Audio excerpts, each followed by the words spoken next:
Israel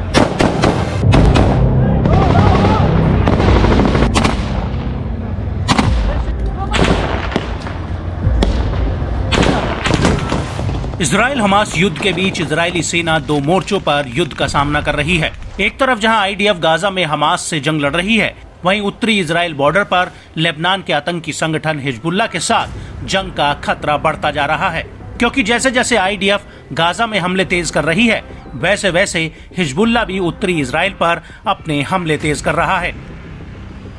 लेकिन इन हमलों के बीच इजराइल लेबनान के बीच सीधे युद्ध का खतरा बढ़ गया है और इसी कड़ी में कुछ जानकार इस खतरे की चेतावनी पहले ही दे रहे हैं। इसको लेकर इजराइल की पॉलिसी प्लानिंग ब्यूरो की हेड डिट्जा का कहना है कि हम ये समझते हैं कि यदि युद्ध नहीं होता है तो जो कुछ गाजा में हुआ वो दोबारा हो सकता है, यानी कि 7 अक्टूबर 2023 जैसा हमास का हमला दोबारा हो सकता है।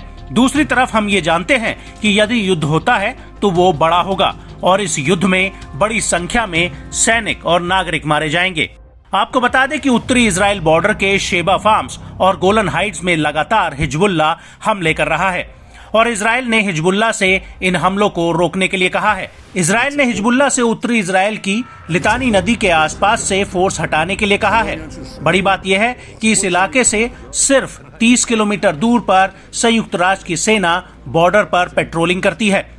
लेकिन हिजबुल्लाह को लेकर इजराइल का कहना है कि अगर हमास के साथ संघर्ष विराम होता है तो भी उत्तरी बॉर्डर पर इजराइल के ऑपरेशन नहीं रुकेंगे। इसको लेकर पिछले हफ्ते ही इजराइल के रक्षा मंत्री योव गैलेंट ने भी बड़ा बयान दिया था। उन्होंने अपने बयान में कहा था कि गाजा संघर्ष विराम इजरायली सेना को उत्तर में ऑपरेशन चलाने के लिए रोक नहीं पाएगा।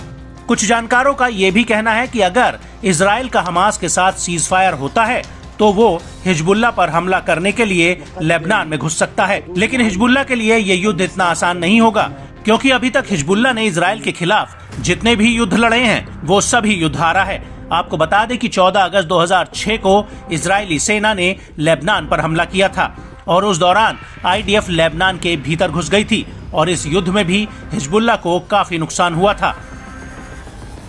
लेकिन बड़ा सवाल यह है कि अगर हिजबुल्लाह पर इजराइल हमला करता है तो क्या वो अपनी रक्षा कर पाएगा। तो आपको बता दें कि ईरान के इशारे पर ही हिजबुल्लाह लगातार इजराइल पर हमले कर रहा है, या यूं कहें कि हिजबुल्लाह इजराइल के खिलाफ ईरान का ही एक मुखौटा चेहरा है।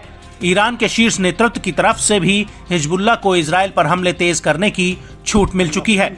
लेकिन इसके बावजूद भी अगर इजराइल और हिजबुल्लाह में युद्ध छिड़ता है तो ईरान के हथियार इजराइल के खिलाफ काफी अहम साबित होंगे।